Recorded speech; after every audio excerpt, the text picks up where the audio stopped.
Olá pessoal, sejam bem-vindos a mais uma aula de controle servomecanismos 2. Estamos estudando aí as metodologias aplicadas a controle digital e a aula de hoje, o tema da aula vai ser fazer a análise dos sistemas digitais ou discretos com uso de software, no caso o MATLAB. Então essa aula ela praticamente fecha aí o pacote de aulas de controle digital que havíamos visto anteriormente. Então a gente vai ver aqueles conceitos de computadores discretos, controladores discretos, o segurador de ordem zero, o método de Tustin, tudo isso a gente vai verificar aí como uma ferramenta como o MATLAB trabalha para fazer esses cálculos para a gente, ok? Então, aí eu coloquei aqui numa tabela, né, um resumo aí dos principais comandos associados aí ao que a gente vai precisar para controle digital. Então aqui os dois primeiros, eles são associados à transformada Z, tá? O Z-trans.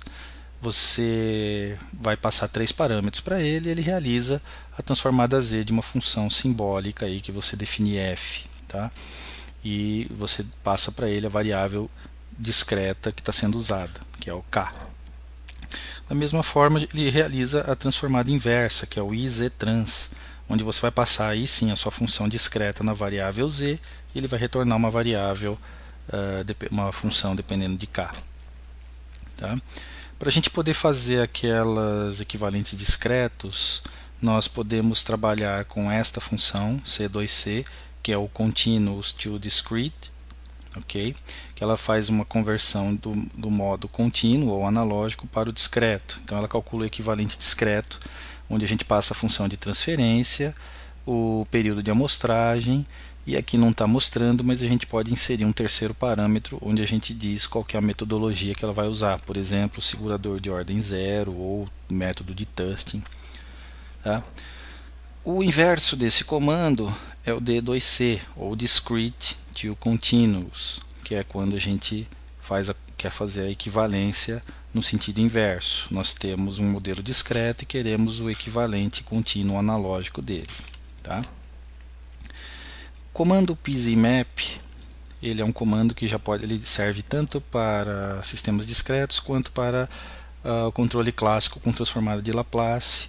Ele calcula os polos e zeros e desenha para a gente o mapa de polos e zeros da função de transferência dada por esta variável. Tá? E um parâmetro, um comandinho que pode ser útil eventualmente é o zgrid, que na verdade é só um comando para desenhar as linhas de grade aí quando a gente cria um mapa de polos e zeros com o comando acima. Tá? Então ele desenha para a gente a grade no mapa para facilitar a visualização dos valores. Okay? Então, como fica evidente pelos comandos de transformada Z, a gente vai precisar da matemática simbólica, então precisa dos comandos do tipo sims, que cria símbolos.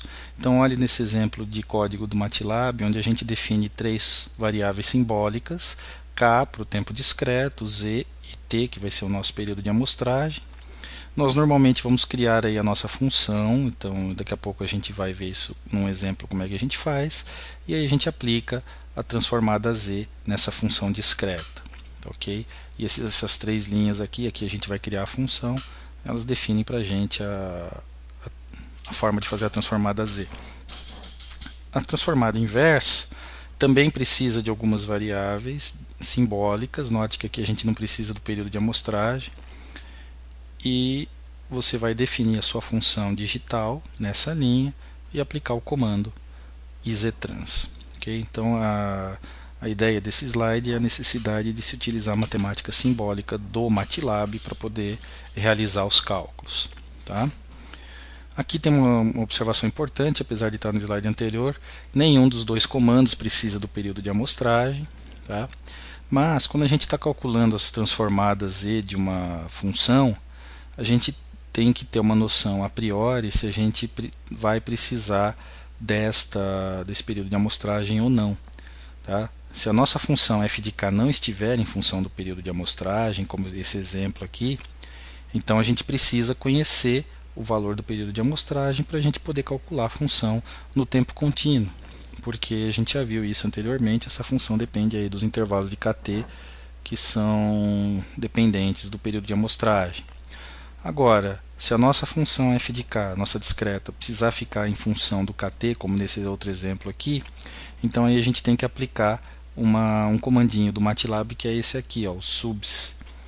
O que esse comando faz é o seguinte: a partir do modelo da função f, que é o primeiro parâmetro, ele vai substituir esta variável que você indica como segundo parâmetro, no caso k, e ela vai substituir toda a ocorrência dessa variável k por esta outra ocorrência aqui, que a gente colocou t dividido pelo período de amostragem.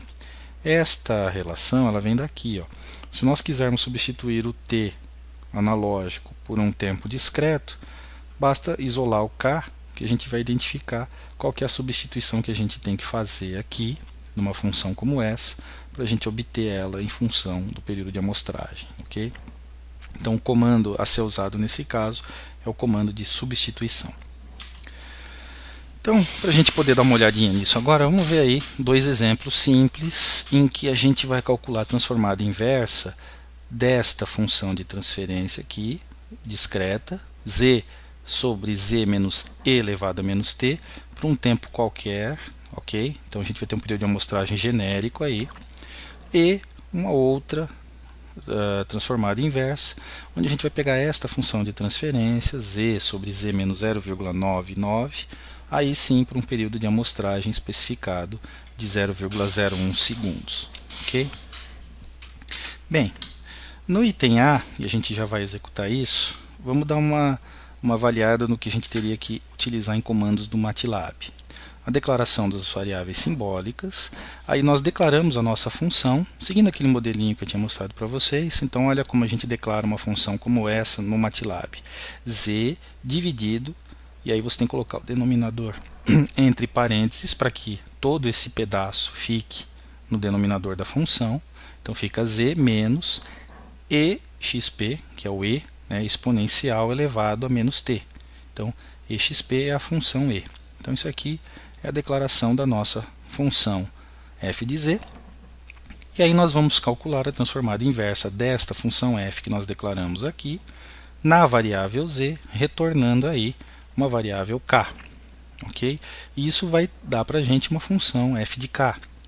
Como nós queremos fazer aquela substituição para qualquer t e deixar o resultado dependente do período de amostragem, a gente aplica aquela última linha que eu mostrei para vocês no outro slide, em que a gente pega essa função f, que agora foi o resultado da transformada, e vai substituir a variável discreta por t dividido por o período de amostragem, que no nosso caso ambas as variáveis são simbólicas. Tá? Isso deve dar para a gente um resultado genérico aí dessa transformada, e esse último comando ele simplesmente efetua simplificações. Ele tenta simplificar a função f, se houver como fazer essa simplificação, e apresenta ela num formato bonito. Ok? Então agora a gente vai mudar aqui para o programa e dar uma olhadinha no resultado desse programa rodando. Bom, olá pessoal, vamos dar uma olhadinha aqui no MATLAB. Eu estou com ele aberto e eu vou executar esse pedacinho de código que equivale ao que a gente viu ali nos slides, ok? Exatamente a mesma sequência, e eu coloquei esse comando pause aqui para ele executar só até aqui e esperar apertar uma tecla para continuar, porque os outros exemplos eu já deixei codificados aqui para a gente ir apresentando. Então agora a gente vai fazer exatamente aquela primeira transformada do exemplo A. Tá vendo? Coloquei aqui um print. Ele executa aqui aqueles comandos todos. Isso aqui é a saída dos comandos. Ó. Ele gera um delta. Esse Kronecker delta é o delta discreto. Tá? E aí quando ele faz a simplificação, com aqueles comandinhos que a gente deu aqui, ó, pretty simplify, ele gera para a gente uma exponencial disso aqui, ó, que equivale a e elevado a menos t, e tudo isso elevado a t dividido por t. De forma que se a gente cortar esses dois t's, a gente vai ter aí um e elevado a menos t, que é uma exponencial no tempo, que é o resultado daquela transformada inversa dessa funçãozinha aqui. Tá? É uma exponencial discreta. E aí no tempo analógico, porque a gente fez aquela substituição, mas como está mostrando aqui, ela está dependendo aí do período de amostragem. Ok? Então vamos lá, vamos retornar agora os slides e continuar vendo os outros exemplos. Tá? Então, no nosso resultado, ó, lembrando que aquele resultado que o MATLAB mostrou é exatamente essa exponencial aqui, ok? Já no exemplo B, a gente vai fazer a substituição do período de amostragem a priori, onde ele é 0,01 segundos. Então, a ideia aqui é basicamente a mesma, onde a gente declara as variáveis simbólicas, mas aqui a gente indica o nosso período de amostragem. A gente declara a função z dividido por z menos 0,99, que é essa daqui. E aí nós fazemos a transformada inversa, fazemos também a substituição nesse caso, só que agora esse valor de t ele foi definido numericamente aqui, e aí a gente faz a simplificação. Esse comando VPA, como a gente está trabalhando aqui agora com alguns valores simbólicos e utilizando o cálculo com números, com casas decimais, isso daqui ele faz apenas um ajuste aritmético da quantidade de casas decimais para efetuar o cálculo numérico correto aí e evitar erro de precisão, tá, pessoal? Quando a gente estiver trabalhando muito com contas, com cálculos que exigem aí processamento de várias casas decimais, a gente tem que tomar um certo cuidado, tá? Então agora vamos dar uma olhadinha como é que isso roda lá na ferramenta. Bom, dando continuidade aqui, esse era o resultado anterior. Assim que eu der um Enter, ele vai executar agora. Ele vai limpar a tela, as variáveis, e vai executar este trecho de código aqui, que é o item B dos nossos slides. Então está exatamente aquilo que a gente colocou lá no slide, e aí ele para de novo para esperar o próximo sequência de comandos. Então ele declarou aqui a nossa variável, a nossa função, fez a transformada inversa, e aí ele fez a substituição que nós solicitamos. Então esse resultado aqui, 0,99 elevado a 100 vezes t, é o resultado dessa transformada, ok?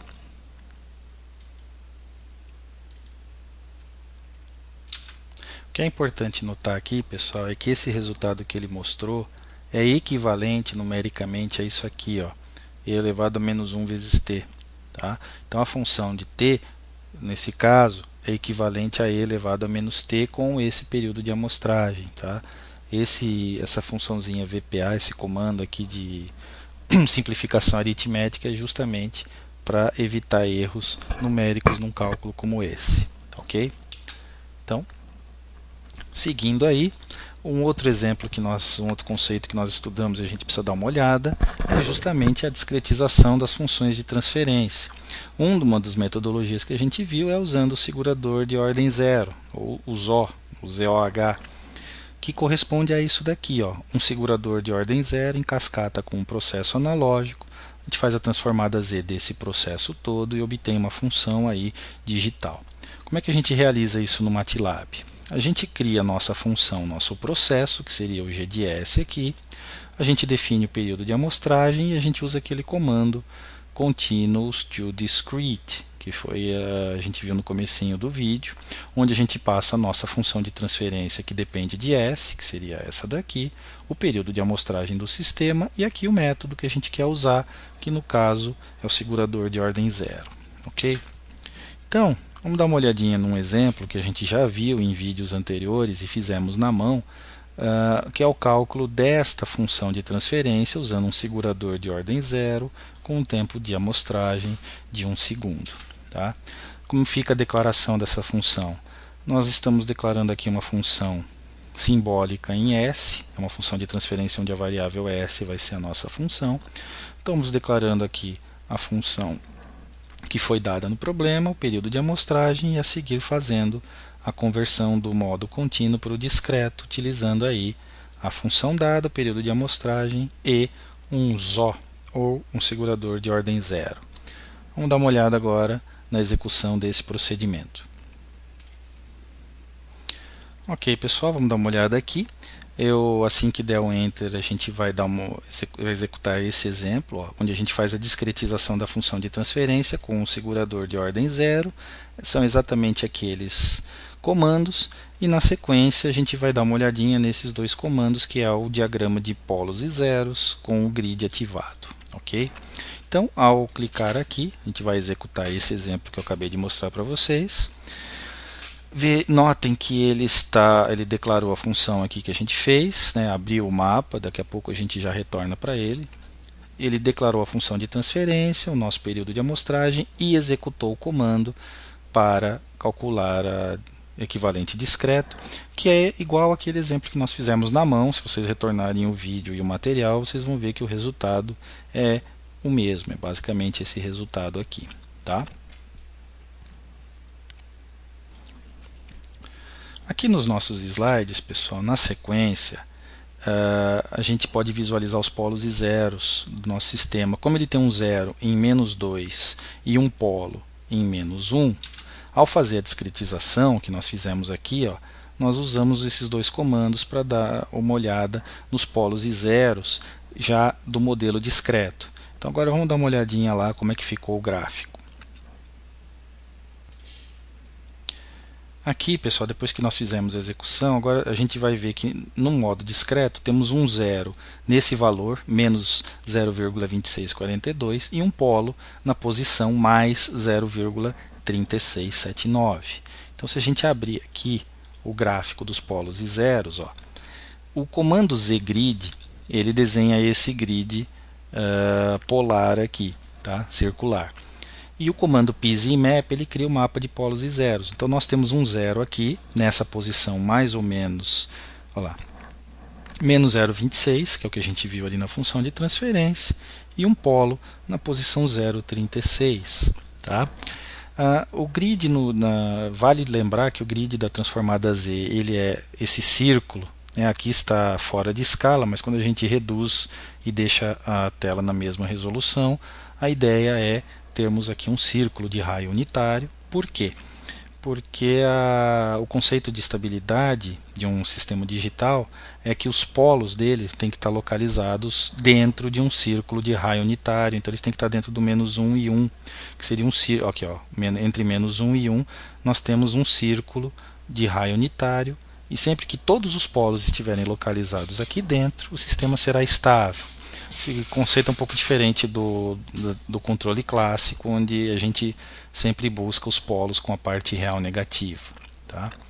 Então vamos dar mais uma olhadinha nos próximos exemplos que faltam para a gente terminar a aula de hoje. Ok, pessoal, continuando aqui, né?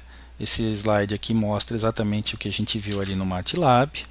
E agora a gente pode fazer uma comparação entre os nossos sistemas analógico e digital, usando aí uma ferramenta do MATLAB, que é o próprio Simulink. Então a gente vai fazer esse diagrama e simular ele para dar uma olhada. Nós vamos pegar o nosso sistema analógico, que é a função que a gente acabou de trabalhar, vamos colocar um segurador de ordem zero em cascata com ele, e ao mesmo tempo nós vamos pegar a função que foi convertida pelo comando do MATLAB, a função discreta, que é o equivalente discreto desse sistema analógico. A gente vai aplicar o mesmo degrau nas duas funções, tá? Notando que são duas funções equivalentes, e aí nós vamos dar uma olhada no que acontece aqui na saída do sistema. Nós estamos usando um MUX aqui para juntar os dois sinais, mas eu coloquei os sinais separados nesses scopes aqui para a gente olhar a saída do sistema analógico, onde tem a função de transferência, e a gente pode comparar com a saída do sistema puramente digital. Okay? Então agora vamos dar uma olhadinha lá no Simulink para verificar que resposta vai ser essa.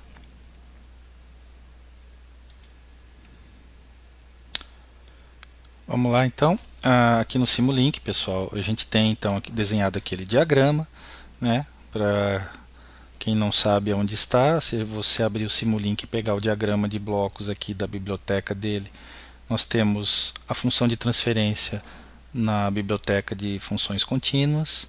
Na biblioteca de funções discretas, aí nós temos a nossa Discrete Transfer Function, que é a função de transferência discreta, está aqui.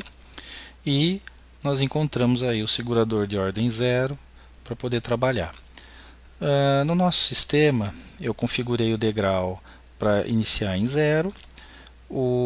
A nossa função de transferência, nós simplesmente colocamos os coeficientes aqui, de acordo com o que a gente já viu em MATLAB antes. A função discreta tem que ser colocada aqui também. E a gente tem que lembrar de colocar o período de amostragem, e isso é muito importante. Tá? Como o limite do vídeo aqui está acabando, pessoal, eu vou encerrar esse vídeo e na sequência eu vou criar a parte 2, onde a gente continua vendo a atividade, ok? Até lá.